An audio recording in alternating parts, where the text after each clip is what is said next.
Itong tandaan nyo, ang baril ay mabuting alipin. Masamang Panginoon.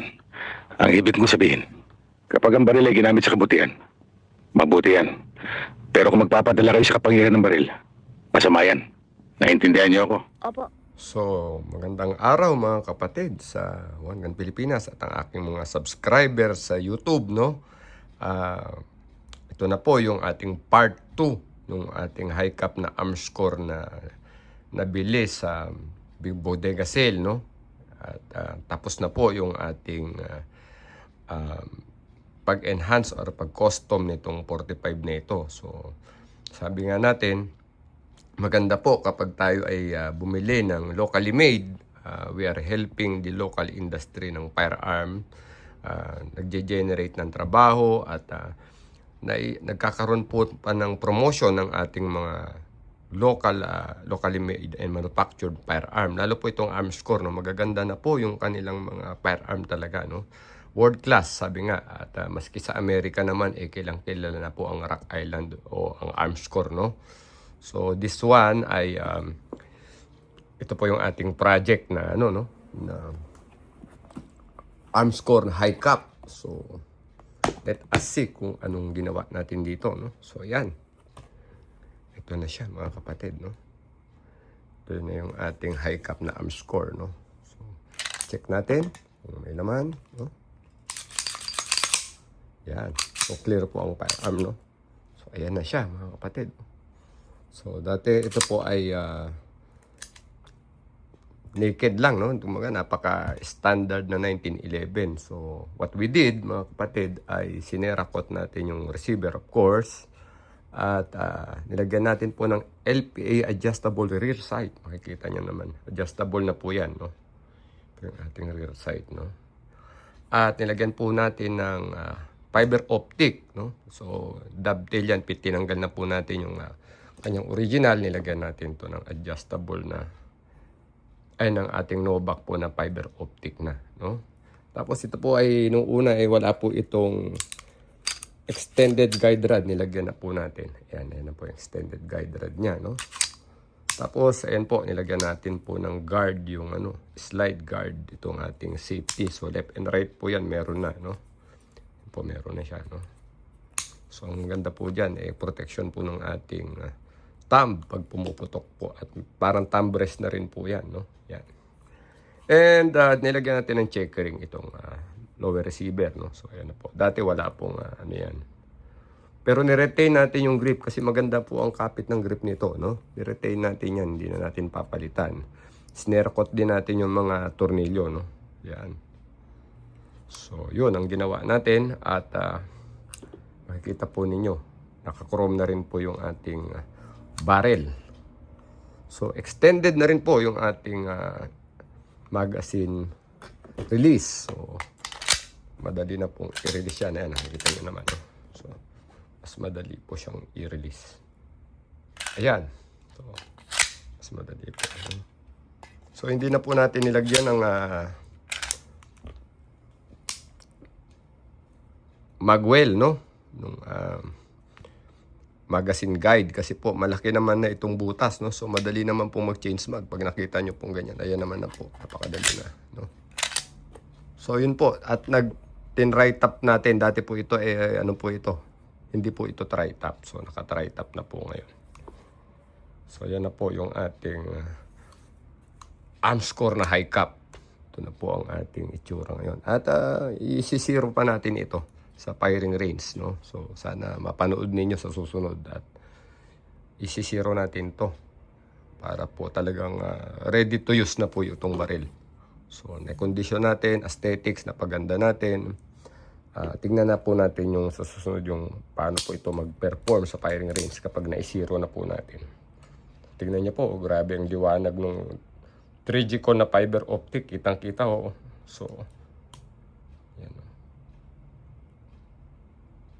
yan, ganda na ng trigger. At ito po yung binili nating no. Ito mura lang po ito, nasa 850 po. Ito ay 3G ko na fiber optic sights. Yan.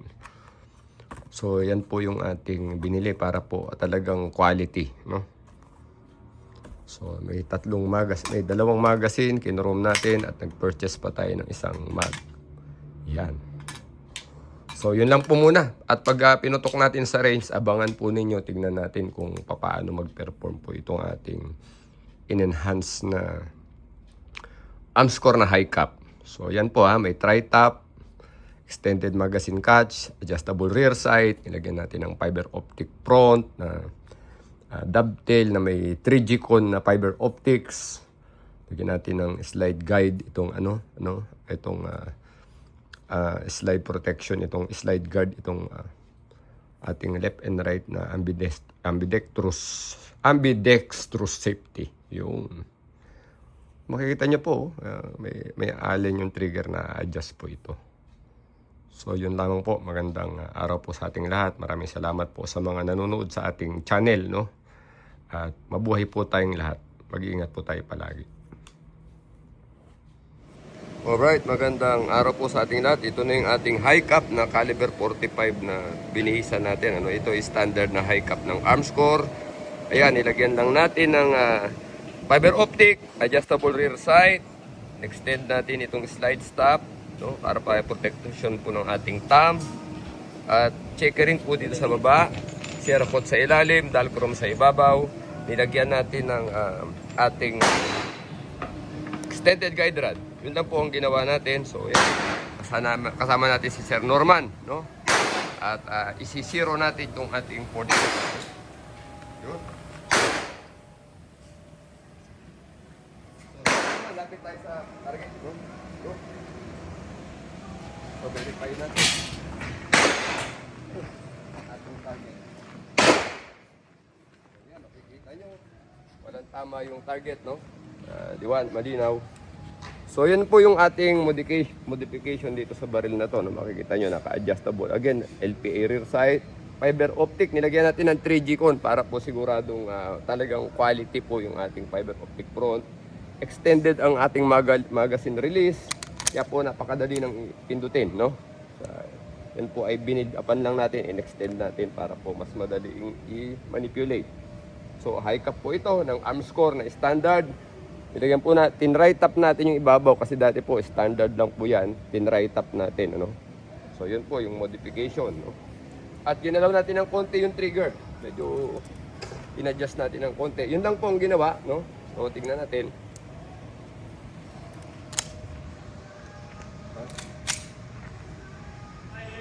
Ayun yun.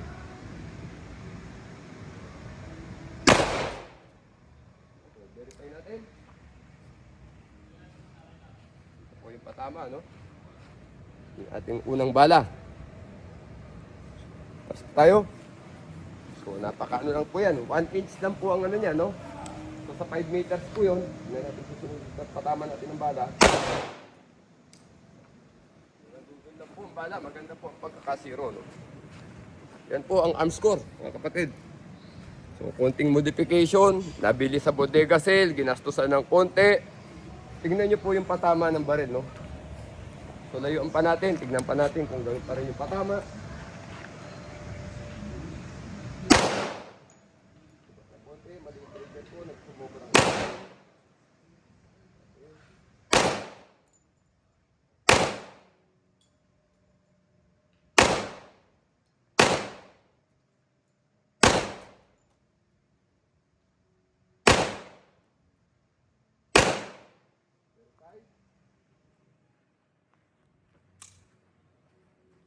So, kung titignan po ninyo to, 3-inch group lang yan. 1, 2, and 3. Sa 3-inch group, lumagpas na tayo ng distansya, almost kulang-kulang na 10 meters, pumapasok pa rin, no? Subukan natin sa susunod na rounds. Likod, sir. Pigyan muna natin ang baril. So nakita nyo po, patama ng Armscore, no? Ganyan po. So lalayo pa tayo. Siguro.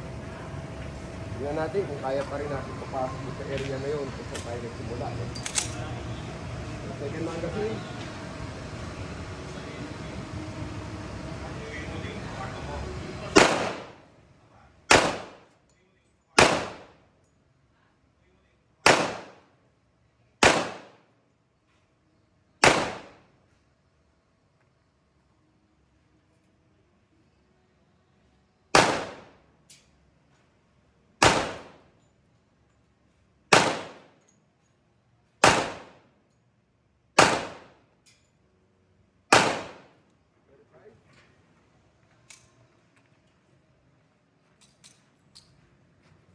may lumabas lang na dalawa, pero dito pa rin po ito. Nandyan lang po lahat ng bala, no? So, ganyan kaganda po yung score, no? So, bakit pa tayo bibili ng mga expensive na 1911, no? So, nakikita natin yung patama, no? Ganyan po kaganda. So, mamaya tuloy-tuloy natin ang putok mamaya. Maraming salamat po. Mangan Pilipinas. Thank you. Sir, patayin ka, sir. So, target board tier. Target board tier. So, si Sir Norman, Pagipitan. Mangan Pilipinas, NCR, no? So, ito yung kanyang caliber 45, no? Na aming binihisan. So, pakibunot, Sir, ang baril. Dito ka. Pakibunisan. From your chest, kunin niyo po yung baril. Aim nyo, sa gitna. Relax lang po. Relax lang po ito. Ito po ang mag-lock. Yan. Nakita po ninyo yung ano, no? Pantay yung front sight at rear sight. Ilagay nyo yung gitna ng board. Dahan-dahan po ang kalabit. Dahan-dahan. Yan. So, ganun po ang ano, no? Sequence. Check natin. So, dahan-dahan ang kalabit, Sir Norman, ha? Pag kinalabit mo siya, 6 to 8 na walang pressure, no? Tingnan niyo po. Dahan-dahan. Yan po. Ito po isubutlan ng trigger. Dahan-dahan po ang kalabit. Oops, yan lang. Relax. Relax na po ito. Ito, mag-lock. Yan. Ang gitang-gitna po nung fiber optic, dahan-dahan yung hilain. Dahan-dahan. Yun. Verify. Ito na po yung patama. Unang bala.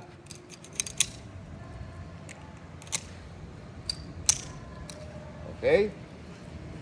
Second round.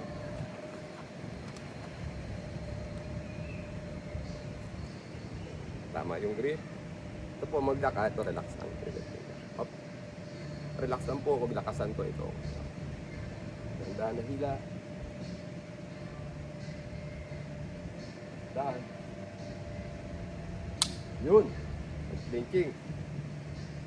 Parang na natin. Ganun po dapat ang kalagay. Sige, tinga pa. Ganun po. Yun. Dapat walang pressure. Hold your breath pag kalabit. Hold your breath. Yun. Ganun, sir, ha? Tignan mo mabuti, sir, yung target, no? Tignan mo yung gitna mabuti, yung gitang-gitna. So, check. Again. Ganun pa rin po yung grip. Hinga. Hinga. Kunin yung baril sa tigid. Tulak. Dahan-dahan, hila. Dahan-dahan. Okay. Sinubo nyo po lahat ang dal. Teka, atras po. Pag kinalabit mo, sir, maglahat. Para pag kinalabit mo. Okay, yan. Ayun tayong contact. Yan, sige, sir. Alright. Aim, sir. Relax to. Lock ito. Hold your breath pag kalabit. Dahan-dahan. Dahan. Dahan. Sinubo mo lahat yung daliri. Pero okay pa rin naman dahil ano lang yan 1 inch lang naman ang pagitan. Okay pa rin.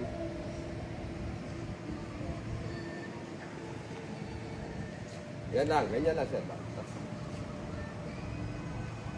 Ito malakas, ito relax lang.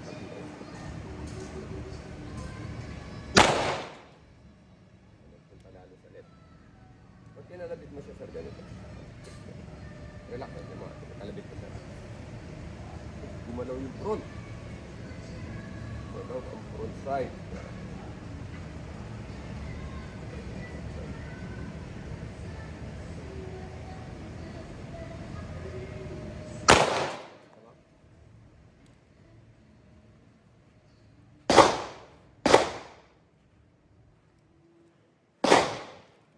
Ayan. Dry fire tayo ulit para ano. Hanggang pinag-aboy po tayo.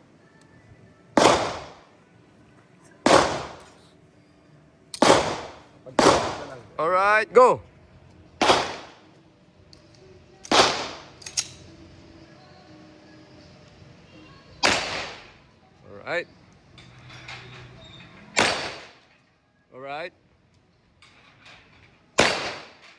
Pusang galang, galing ah.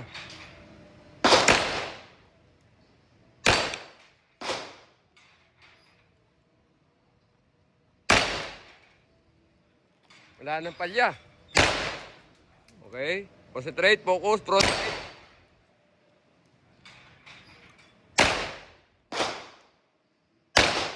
Front side. Relax, trigger. Grip. Gumalaw, pero hindi tumumba. Gitna ng bakal, gitna. Gitna. Op, nagpi-flinch. Remove magazine. Relax lang ang hira ng magazine. Oh. Finger out. Magazine, insert.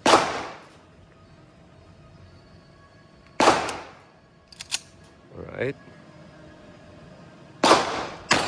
Good. Sir Norman Pagibitan, hanggang Pilipinas, NCR. Good. Galing. Nice. Relax. Side.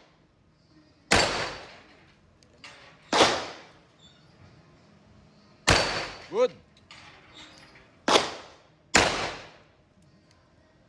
Front side. Dahan-dahan na hila, mataas. Dahan-dahan na hila.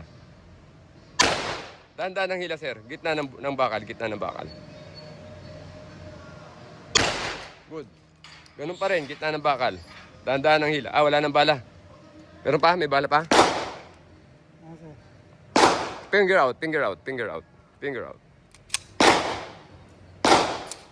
May bala pa? Wala na. Okay. Yun, consistency. Sir Norman Pagibitan, hanggang Pilipinas. Buhay Wanggan Pilipinas! Buhay! Buhay Wanggan Pilipinas! Mabuhay Wanggan Pilipinas! Mabuhay! Por la Patria!